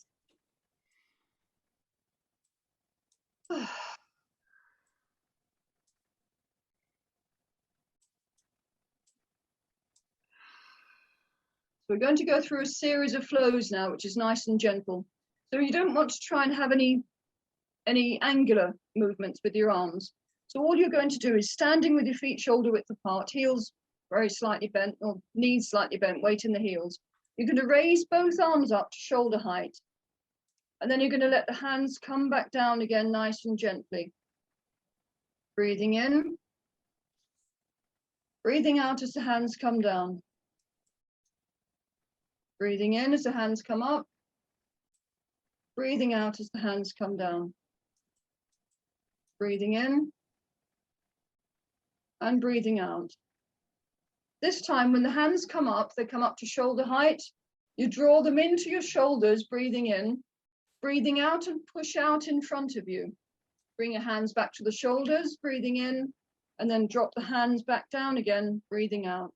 And again, breathe in. Hands to the shoulders.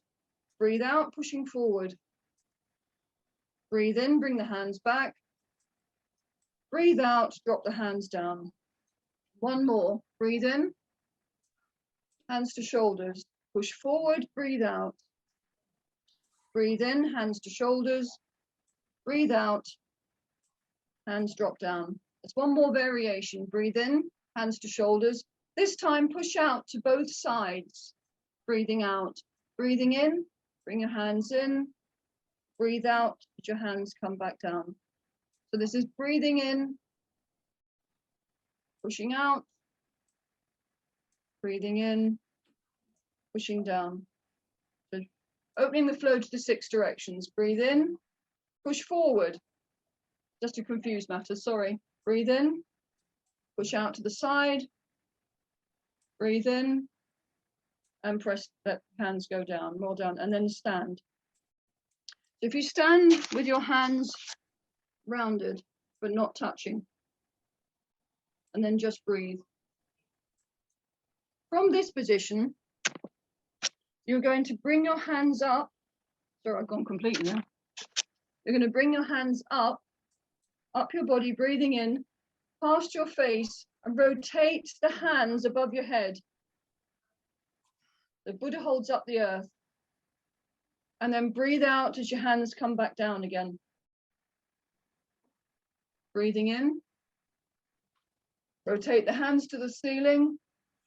Breathing out. This is for the lung, or the lungs and the breathing. Breathing in. We have five elements. This is for the metal element in the lungs. And breathe out. One more. Breathing in. And breathing out. And then standing with the hands rounded again in front of you. Breathing. 2 big breaths. Then we'll go into the fountain, which is for the water element and the kidneys. From here, bring the backs of the hands together with the shoulders rounded. Bring the hands up to the chin. And then open the hands out and around back to the beginning. The backs of hands together, breathe in as your hands come up. Breathe out as your hands go round. And again, backs of hands together, breathe in. Imagine the water being drawn up and the fountain of your hands going out. Breathe in, one more. Breathe out, and then bring your hands back round in front of your body. 2 big breaths again. Concentrate on the breath. Concentrate on the here and now. From here, we're going into tree swaying in the wind. So you're going to turn to your left. Your arms stay in relation to your body. They don't move unless your body moves. So you're going to turn your body to your left. From there, draw your hands up the side of your body to the crown of your head. I'll just squat down a bit there. From there, you are going to bring your hands back down the body. You're going to turn to your right. Turn, bring the hands up the body, the crown of the head, and then bring the hands down the body. Turn. So this is for the liver. And it's the wood element. Turn back and hands down. Turn to your right. Bring the hands up, the crown of the head, back the branches, and then bring back down past your face. One more to each side. Turn to your left. Breathe in. Crown of the head. Turn back to the center. Hands back down. Last one. Turn to your right. Breathe in. The crown of the head. Bring the hands back down the body. Hold here. Well done.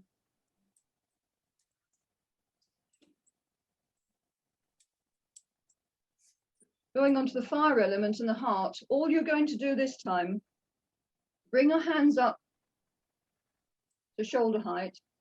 You're going to breathe in and open your arms. From there, you're going to bring your left arm in, and the right hand comes with the middle finger pointing at the elbow. You open your arms again, breathing in, and you do the opposite. So the left arm comes across and points at the right arm that's bent. This is grasping the bird's tail. Breathing in and breathing out. Breathing in. Excuse me, breathing out. Breathing in. Breathing out. Breathing in. Breathing out. One more to each side. Breathing in. Breathing out. Last one. Breathing in. Breathing out. Well done. And then stand with your hands in a diamond opposite your heart. Thinking about loving kindness and compassion going out from you to everyone else.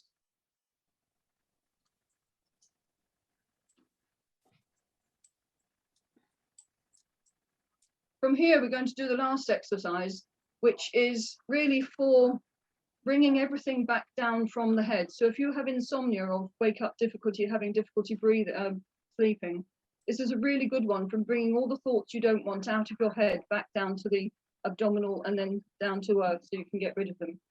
Starting with the hands, again, rounded in front of you. You're going to take your arms out to the side, all the way up to the top, breathing in. From there, your hands are going to come down past your face, past your chest, down to the abdomen. Breathing out. Breathing in, arms up. Breathing out, all the way down from the head. This is a triple warmer, so it takes in all the dantians. The head, the chest, and the abdomen. Two more, breathing in.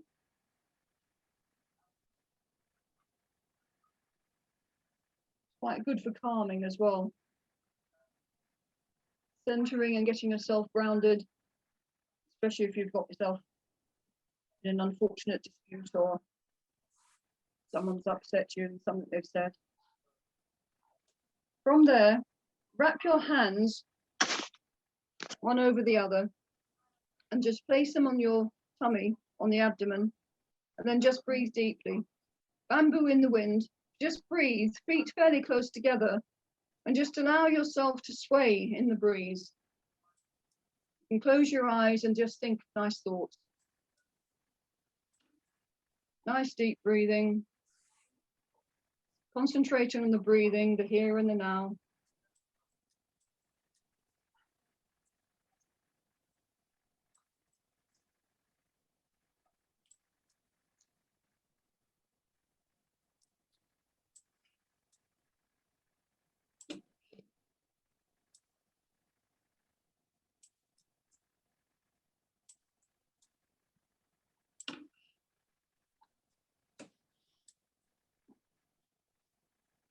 And then when you're ready, open your eyes, bring yourself back to the present.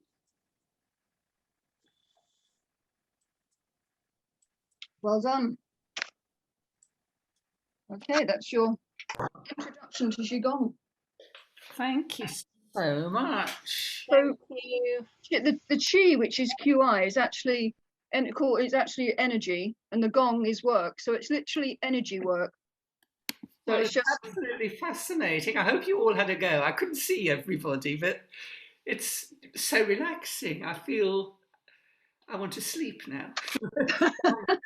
Now we move on to a group that is closer to home, and that is LOSRAS.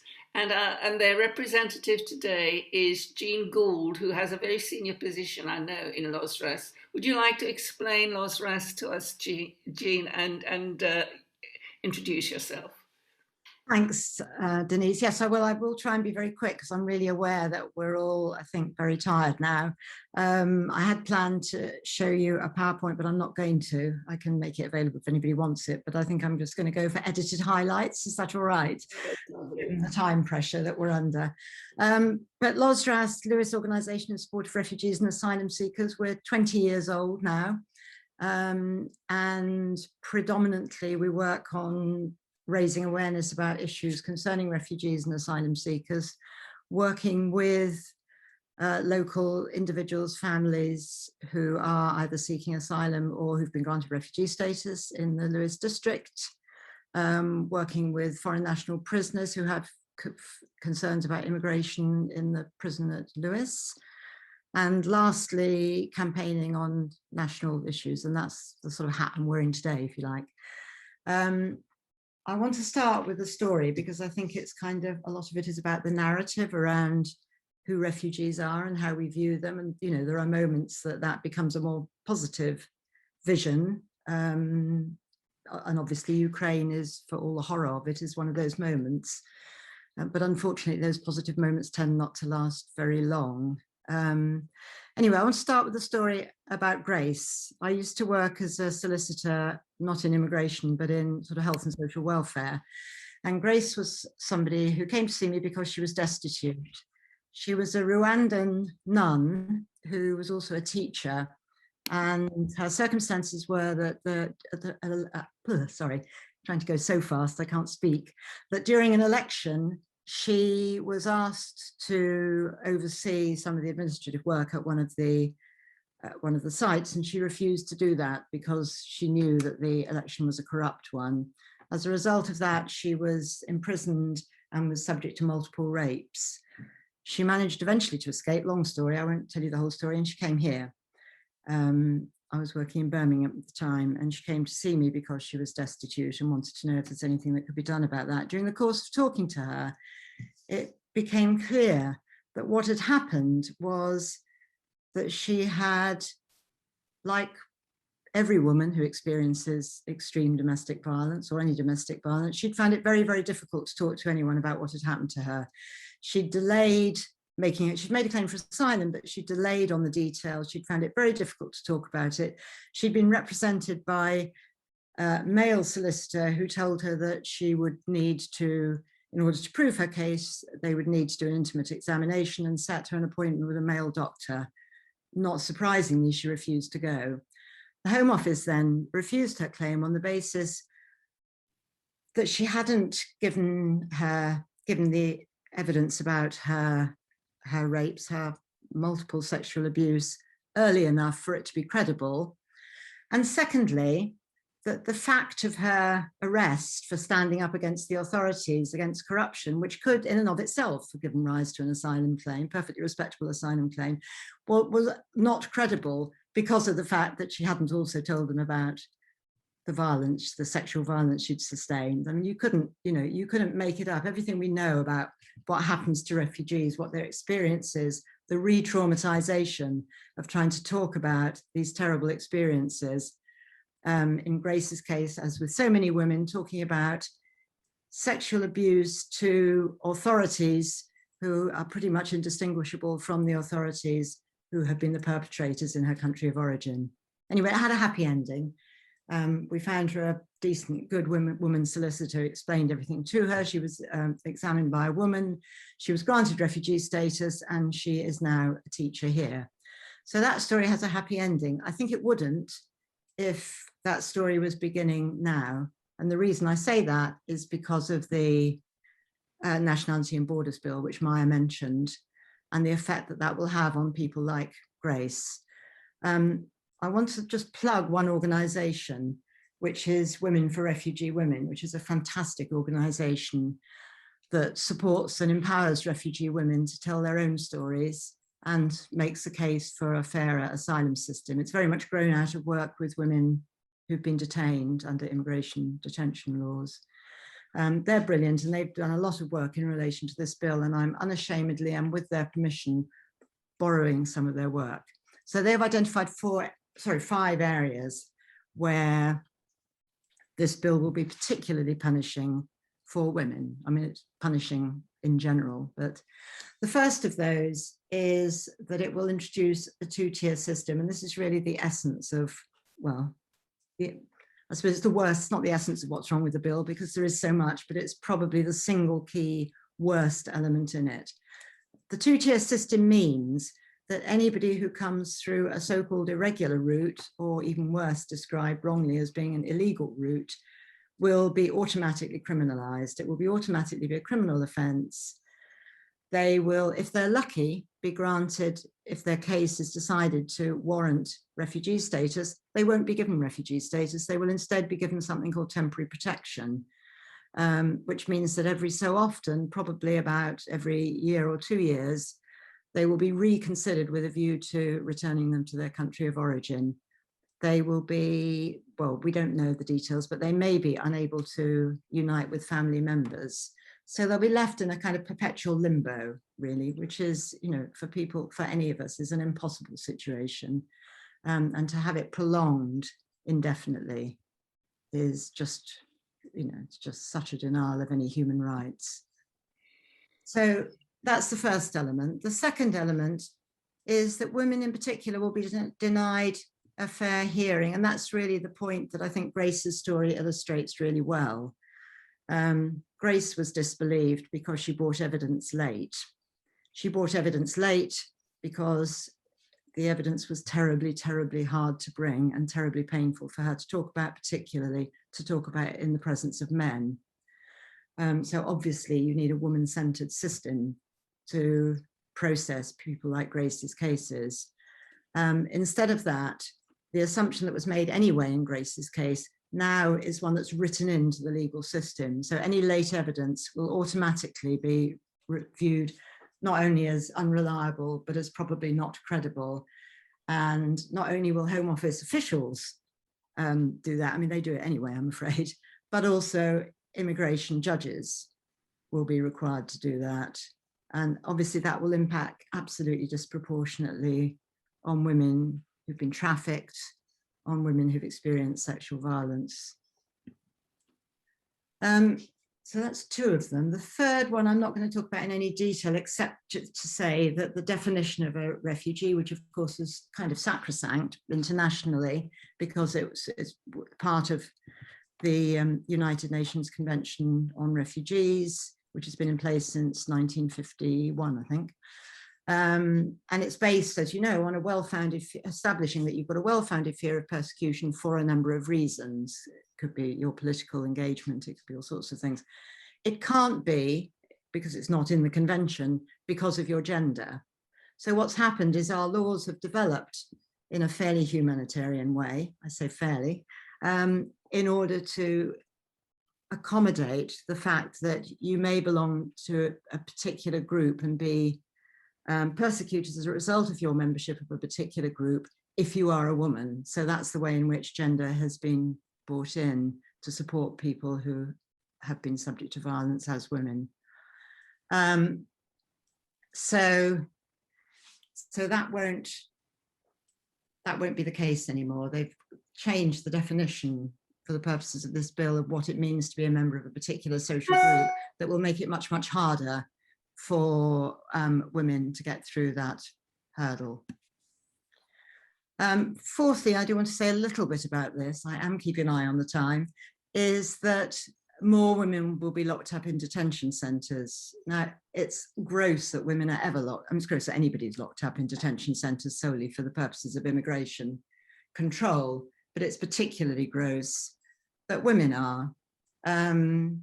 Again, because the whole experience of detention is absolutely re-traumatizing. And I'm just going to do a bit more of this, but I'm just going to read you one quote from one of the women who works for Women for Refugee Women. And she was detained herself for over 3 months at Yarl's Wood Detention Centre. And she says, when you come here to seek protection from abuse, exploitation and persecution, but instead the Home Office locks you up, you wonder if you're in a good country or if you're in hell.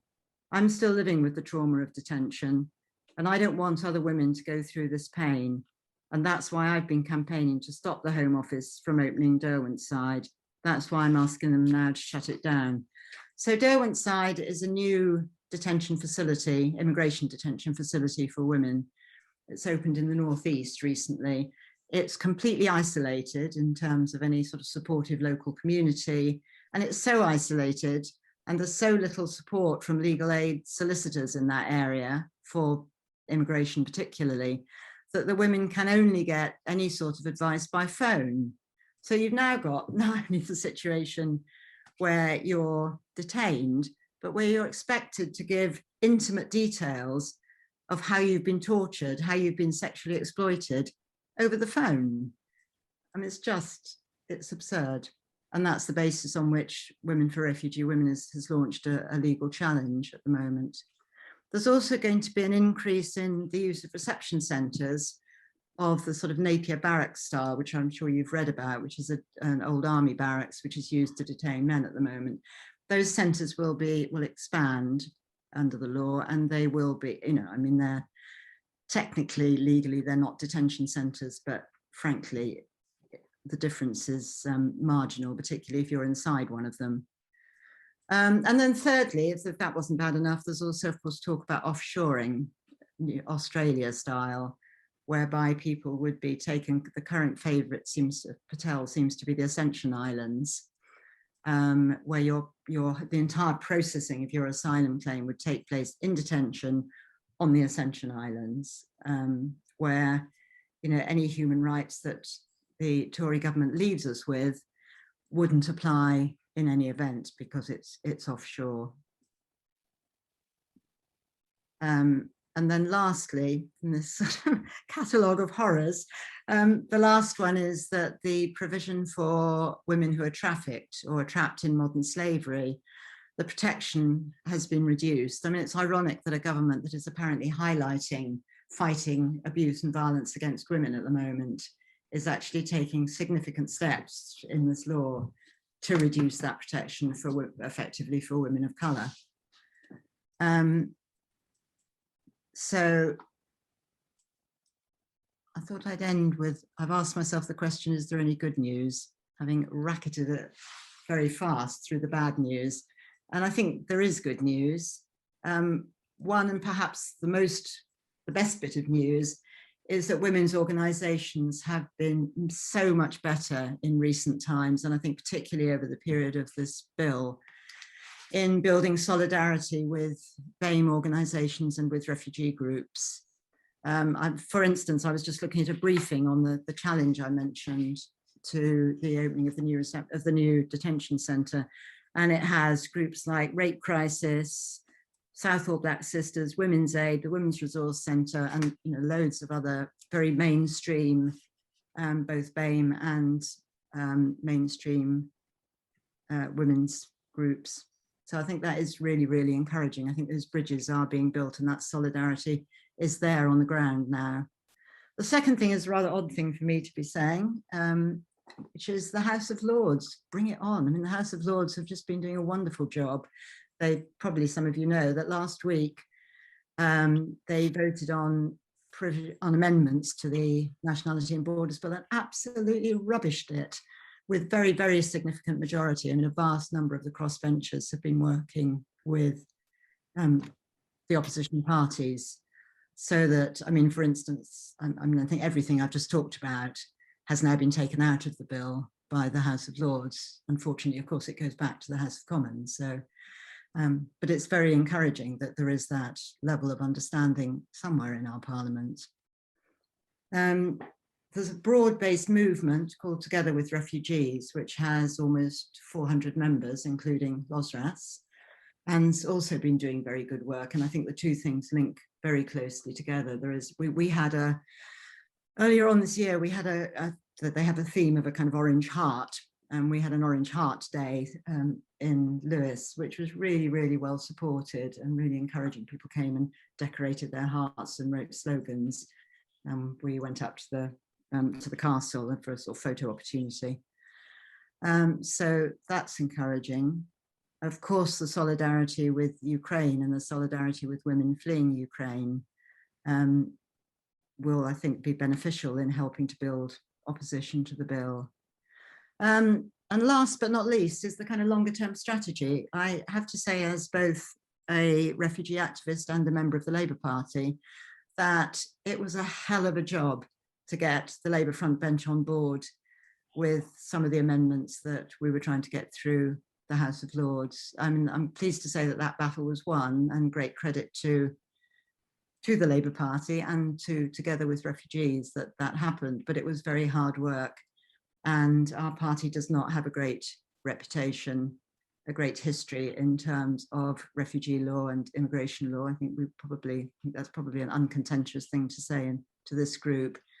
And Lewes has done, I mean, the party has done brilliantly. The Black Lives Matter group and the BAME group have just been fantastic in supporting really progressive policies within the Labour Party. So I think the longer term strategy is, when we win the next election, let's keep that front bench to the pledges they've made, and make sure that we produce a better world and actually do start welcoming refugees. Certainly. Oh, well, very fast. Gosh, it's not, it's depressing, but it's just so fascinating and horrible at the same time, because you feel you want to do something. And I think, you know, in our own small way, Lewes Black Lives Matter group and the BAME branch are quite active and working with you. We've got a walk on the 20th of March, 10 o'clock in the morning, meeting on New Haven Bridge, and that's for United Nations Anti-Racism Day. And I know that LOSRAS is involved as well, Jean. So do make a note in your diary, 10 o'clock on the 20th of March, which is a Sunday. And thank you again. And now, to end it all, we have our very own poet in residence, Janine. Thank you very much. Tell you what, because of time, I'm just going to end on one poem that I think is relevant to the themes of the two speakers we've just had. But before I do, if I could just draw your attention to the link that I've just put in the chat. We have written an open letter to Maria Caulfield MP in the hopes of embarrassing her rather than actually convincing her, to be honest, but calling for the government to waive visas for people fleeing Ukraine. They're keen enough to wave flags. It's about time they started waiving visa requirements as well, instead of turning people away. So if you can add your name to that. Jean?